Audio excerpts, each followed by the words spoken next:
This video is going to focus on the topics of weight transfer and body rotation in the golf swing. I'm going to help you to uncover some of the key understandings and feels necessary to improve your ball striking and your overall consistency. At the same time, during this video, I'm going to be using the HackMotion wrist sensor because good body motion is only possible with good wrist angles and good wrist motion. So understanding how the wrists move, which control the club face, will impact and influence how you move your body. So when it comes to the topic of weight transfer, let's start there to begin with. And before we address this topic in any real fashion, we need to think about one specific question. That would be, what is the function of the golf swing and what does this swing need to do? What tasks does it need to perform in order for me to be a competent golfer?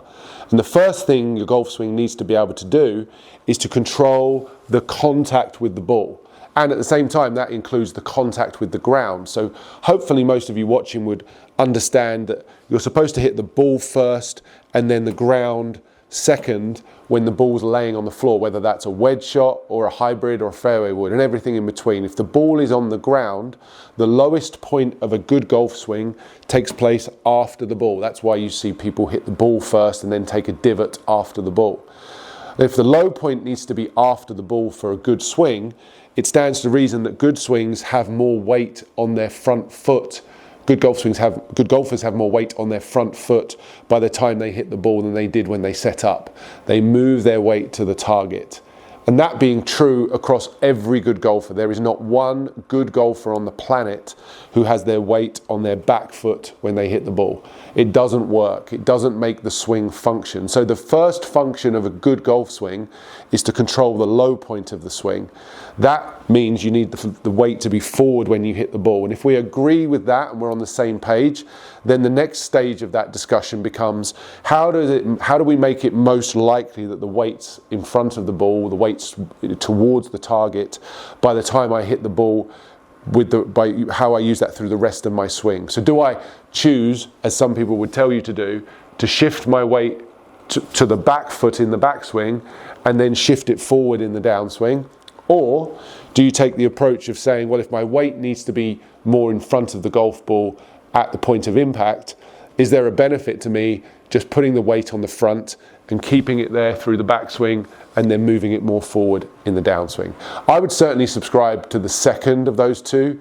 Moving your weight around is actually a worldwide epidemic that defines poor play. The poorest golfers that I see on a daily basis, both on my lesson tee and online lessons, have their mass or their weight shifting backwards in the backswing, and they're unable to either get forward enough, fast enough in the downswing, so if they shift off the ball, they never get far enough forward in time for impact, or even if they do, that movement is so volatile, moving backwards and forwards all the time, it's too difficult to time.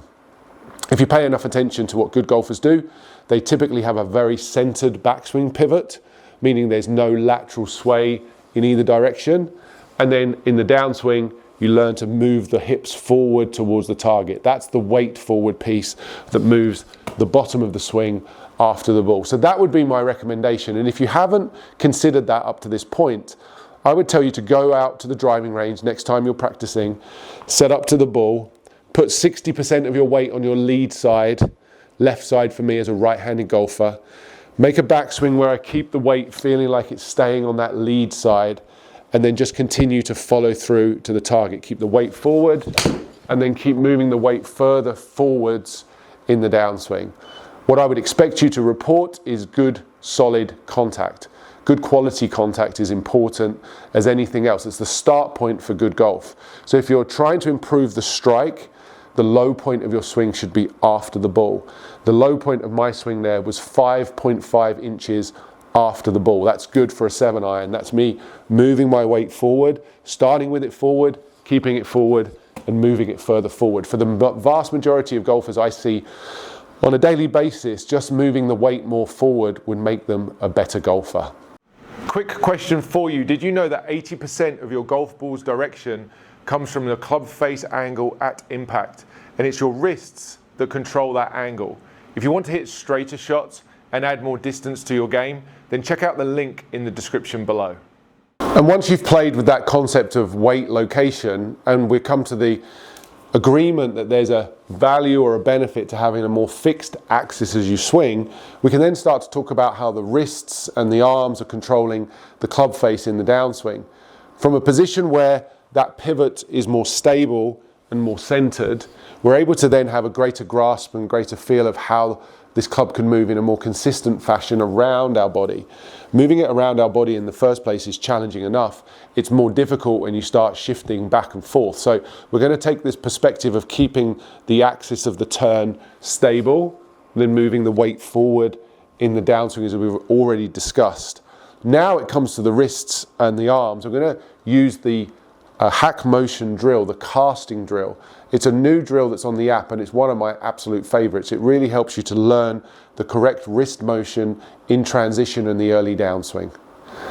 It's difficult to overemphasize the importance of the wrist angles in the swing, but at the same time it can be very hard to train good wrist angles because the wrists move so much and so quickly in such a short space of time, it can be hard to know what's really happening.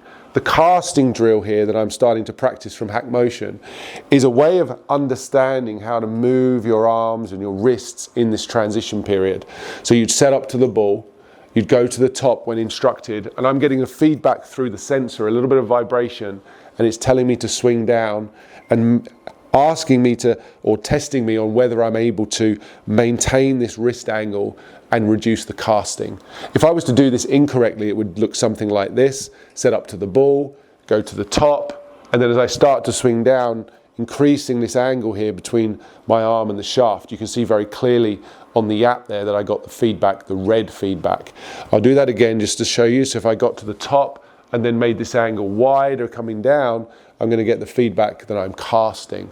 I really need to decrease that angle between the shaft and my arm as I start down. I'm not sure if it picked that one up quite right. So I'm going to do that again for us. Go to the top, decrease the angle. There's the green feedback.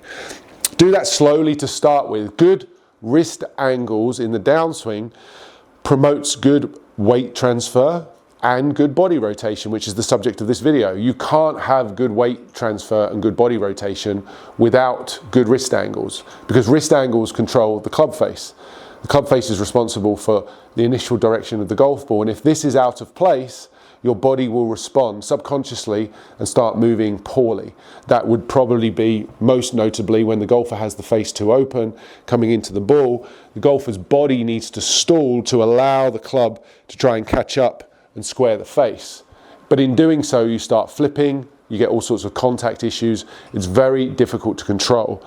So good weight transfer and body rotation, which is really the topic of this video, can only really happen in any consistent fashion with good wrist angles. And the casting drill from HackMotion will help you to train those. Let's do another one.